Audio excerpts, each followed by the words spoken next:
Welcome back नाज़रीन। अचो programme जे सिलसिले खे अॻिते वधायूं। गुफ़्तगू हलंदड़ आहे हुकूमत जे पारां जेका डाउन साइज़िंग जो अमल आहे ऐं उन हवाले सां जेके IMF जूं हिदायतूं आहिनि उन हवाले सां छा छा हुकूमत करे रही आहे ऐं कहिड़ी कहिड़ी ज़रूरतूं आहिनि, कहिड़ा कहिड़ा एवेन्यूज़ आहिनि जिते एक्सपेंडिचर्स नॉन डेवलपमेंटल एक्सपेंडिचर्स घटि करे सघनि था ऐं मुल्क जी मजमूई जेका सूरत हाल आहे, इक़्तिसादी सूरत हाल, उनमें ॿिया कहिड़ा उहे सेक्टर्स आहिनि जिन खे एड्रेस करण जी ज़रूरत आहे। ख़ासि तरह जेका एनर्जी सेक्टर आहे उनमें काफ़ी अरसे खां वठी इहो चयो पियो वञे, इहा ॻाल्हि मंज़र आम ते अची चुकी आहे त IPPs जेके मुआहिदा कया विया आहिनि उन्हनि सां जेका जेतिरी बिजली उन्हनि खां भली ख़रीद न बि कई वञे त बि उहे पैसा ॾियणा पिया ॾेई वञनि था हुकूमत खे ऐं उन जे करे जेके कमर्शियल तोड़े घरेलू जेके सार्फिन आहिनि या कंज़्यूमर्स आहिनि उन्हनि खे जेका आहिनि उहे जे बिजली जा ॿीणा चवणा बिल ॾियणा पइजी वञनि था पिया। ज़ाहिर जॾहिं इहा सूरत हाल हूंदी त मुल्क जे अंदरि आम माण्हू पंहिंजे घरनि में त उहा बिजली जे इस्तेमालु उनखे महांगो पवंदो, पर जेका असांजी सनअती तरक़ी आहे, जेका कारोबार आहिनि उन्हनि जे लाइ जेका असांखे बिजली घुरिजे थी उहा जॾहिं महांगी थिए थी त ज़ाहिर आहे असां पंहिंजे कॉम्पिटेटर सां असांजो सनअतकार कॉम्पीट नथो करे सघे। असांजी जेका एक्सपोर्ट आहे उन ते इम्पैक्ट पए थो, असांजी ग्रोथ ते इम्पैक्ट पए थो, असांजी सनअती तरक़ी ते इम्पैक्ट पए थो ऐं लामाला असांजी जेका जॉब क्रिएशन जी जेका ज़ाहिर सनअतूं न लॻंदियूं त नौकरियूं कोन पैदा थींदियूं। उहो समूरो जेको पासो आहे उहो रहिजी थो वञे ऐं IMF जी हिदायतुनि में इहो बि चयो वियो आहे त हुकूमत खे पंहिंजो जेको डेवलपमेंट जो मॉडल आहे उहो गवर्नमेंट लेड डेवलपमेंट जे बजाए उन्हनि खे प्राइवेट सेक्टर जे लाइ थोरो माहौल एनवायरमेंट खे जेको आहे फ्रेंडली करणो पवंदो ऐं उनमें एनर्जी सेक्टर जो भी हुनजो जिक्र आहे त एनर्जी सेक्टर जे अंदरि रिफॉर्म जी ज़रूरत आहे। एजाज अहमद साहब, IPPs के हवाले से जो गौहर एजाज साहब ने इनिशिएटिव लिया था उस पे क्या हुआ है, कोई डेवलपमेंट हुई है बड़ी? जी देखिए, 2 IPPs जो है वो इस बात पर तैयार हो गई हैं कि वो रीनेगोशिएट कर लें और कैपेसिटी चार्जेस जो है उनको विड्रॉ कर लिया जाए। अब ये हुकूमत पर मुनहसिर है क्योंकि हुकूमत में भी आप देखिए ना कि जैसे दिशात ग्रुप है उसके बारे में कहा जाता है कि वो मियां मंशा का है और मियां मंशा के शरीफ फैमिली के साथ ताल्लुकात हैं। दूसरी जानिब अब्दुल रज़ाक दाऊद हैं, वो इमरान खान के करीब हैं, PTI के करीब हैं। इसी तरह कुछ और हैं, मखदूम अहमद महमूद की भी IPPs में हिस्सा है, जहांगीर तरीन भी हैं। अब ये सारे स्टेक होल्डर हैं रियासत के। तो अभी तक इसके ऊपर कोई सिग्निफिकेंट डेवलपमेंट इसलिए नहीं की गई है कि IMF के साथ कुछ बातचीत चल रही थी। अब IMF ने जोर देकर ये कहा है कि बिजनेस ओरिएंटेड बनाए क्योंकि आपकी जो माशी तरक्की है वो प्राइवेट सेक्टर से होना होती है। ये बात बिल्कुल दुरुस्त है। अब अगर आप बिजली महंगी देंगे तो कॉस्ट ऑफ डूइंग बिजली बिजनेस जो है वो बढ़ जाएगी। हमारे यहाँ दूसरा प्रॉब्लम यह है कि हम वर्ल्ड बैंक की रिपोर्ट मौजूद है कि दुनिया के जिन ममालिक ने रियल इस्टेट को तरक्की दी है उनकी मैशत बैठ गई है। हमारे यहाँ हम रियल इस्टेट को बढ़ा रहे हैं और अब ताज़ा इतलात ये हैं कि अगले चंद हफ्तों में दो से 3 माह में 150 अरब रुपए सिर्फ इस्लामाबाद में ही जो है वो उसका बिजनेस होना है प्रॉपर्टी का। ये एक एस्टिमेटेड एक रिपोर्ट मैंने पिछले 2-3 रोज पहले देखी। तो हमारा तो जो तरक्की का पैराडाइम है उसमें हमको एक बुनियादी शिफ्ट चाहिए।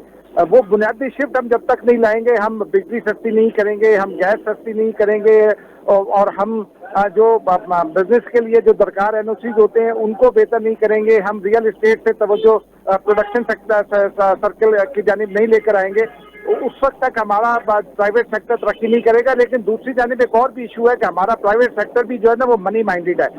कल आर्मी चीफ ने जो परसों मुलाकात की है कराची के ताजिरों से, उसमें खुद ताजिरों ने ये बताया है, बड़े मसरूफ के साथ ये बताया कि आर्मी चीफ ने ताजिरों पर ये जोर दिया है, ये जो बड़े बड़े टाइकोन्स है, बिजनेस टाइकोन्स के आपका जो अरबों डॉलर बाहर पड़ा हुआ वो पाकिस्तान में लेकर आए, क्योंकि जब तक पाकिस्तान का अपना जो बिजनेसमैन है वो अपने डॉलर वतन में वापस नहीं लाएगा तो दुनिया का कोई दूसरा इन्वेस्टर कैसे आएगा। ये हमारे यहाँ मल्टीपल इश्यूज हैं। इन इश्यूज को फोकस करके हल करने की जरूरत है ताकि हम बिजनेस आगे बढ़ सके, इंडस्ट्री आगे बढ़ सके। और यही एक हल है इसका कि हम बिजली सस्ती करें। बिजली सस्ती करने के लिए आपको प्राइवेट सेक्टर में मुकाबले की फजा पैदा करनी है, जबकि हमने हालांकि हमारे एंटी मोनोपोली लॉज मौजूद है, उसके बावजूद भी हमने पावर सेक्टर में मोनोपोलीज कायम कर रखी हैं। तो उस वजह से ये प्रॉब्लम है, कार्टल्स बने हुए हैं, वो कार्टल्स की वजह से बिजली का रेट बढ़ता चला जा रहा है कम होने के बजाय, जबकि दुनिया भर में बिजली का रेट जो है वो मुकाबलेबाजी की फजा की वजह से कम होता है। और दुनिया के दीगर मुल्कों में भी तो कॉस्ट ऑफ डूइंग बिजनेस कम है ना, पाकिस्तान में क्यों नहीं कम हो सकती? जरूरत है सिर्फ मफादात की सांगी साहब, तव्हां इन मामले ते जेकॾहिं कमेंट करणु चाहियो न त उमरकोट जी तरफ़ हलूं। उमरकोट जे वाक़े जे खां पोइ जेको आहे सूरत हाल आहे, उन सूरत हाल में FIR त कटिजी वई, पर अञा ताईं का गिरफ़्तारियूं अञा ताईं जेका मुंहिंजी नज़र मां गुज़री आहे त का वॾे पैमाने जी जेके गिरफ़्तारियूं उहे न थियूं आहिनि। उनखां पोइ जमियत उलमा इस्लाम उते जलसे जो ऐलान कयो आहे, कॉन्फ्रेंस जो ऐलान कयो आहे, ऐं ज़ाहिर आहे उनजे करे हिकिड़ी ख़ौफ़ वारी फिज़ा उते पैदा थी वई आहे त उमरकोट में जेका इहो जेको इंसिडेंट थियो आहे उनजे पुठियां जेको माइंड सेट हो, इहा जेकॾहिं कॉन्फ्रेंस थींदी त उन माइंड सेट खे वधीक हथी मिलंदी। मुझे सर मूंखे त उन ITPs वारे मामले ते एजाज़ साहब इलाही ॻाल्हायो। सिर्फ़ु इहो ई चवणो आहे त जेकॾहिं माण्हू बिजली वधीक था इस्तेमालु कनि त पोइ जेको आहे सो उन्हनि खे बिल वधीक थो अचे, ऐं जेकॾहिं घटि इस्तेमालु था थियनि त पोइ ITPs वारे उन जे तहत उन्हनि खे उहो महांगी मिले थी। त हिकिड़ो उहो एतिरो ई मूंखे चवणो आहे। बाक़ी उमरकोट इन जेको JUI वारी कॉन्फ्रेंस आहे, आउं सम्झां थो त उते JUI जो को एॾो वॾो को फुट स्टेप कोन्हे, मौजूदगी कोन्हे उमरकोट में। हाणे ही जेको सिचुएशन पैदा थी आहे त उते JUI हिकिड़ो बीहण चाहे थी, पंहिंजो हिकिड़ो छा चइजे त पेर फोड़ण जी हुनखे जाइ मिले थी। उहा हिकिड़ी ॻाल्हि आहे। ॿी ॻाल्हि जेका अहम आहे उहा इहा आहे त हिन वक़्तु जॾहिं आइनी तरमीम वारे मामले ते पीपुल्स पार्टी खे ऐं इस्लामाबाद में हिननि खे ज़रूरत पए पई मौलाना साहब जे जेके बि वोट आहिनि, ख़ासि करे सेनेट वारा, त उन में पए पई त उन मौक़े ते मौलाना साहब ही जेका कॉन्फ्रेंस उमरकोट में छॾाई आहे त उन में हिते जेको ॻाल्हि चई पई वञे उहा इहा आहे त ही जेको आहे सो पीपुल्स पार्टी खे मिड़ई इहो चवण लाइ रहो, ही जेकॾहिं तव्हां असां न ठाहींदो त असीं हिते हीप कंदासीं, तव्हांजे लाइ हिकिड़ी ॾुखी सूरत हाल पैदा थी सघे थी। भई ही जेके हिते मुख़्तलिफ़ जेके चर्चा थियनि था, दर्जा थियनि पिया, इहो सॼो थिए पियो। ऐं बिल्कुलु तव्हां ठीकु था चओ त उते त हिन वधीक हिकिड़ी अहिड़े क़िस्म जे उनजी इज़हार जी ज़रूरत आहे जंहिंसां माण्हुनि में जेको डपु आहे, जेको शाक आहे, उन मां माण्हू ॿाहिरि निकिरनि। ऐं न त पोइ इहो ई थींदो त माण्हू खे वधीक तकलीफ़ूं ईंदियूं, माण्हू दबाव में रहंदा, माण्हू ख़ौफ़ में रहंदा।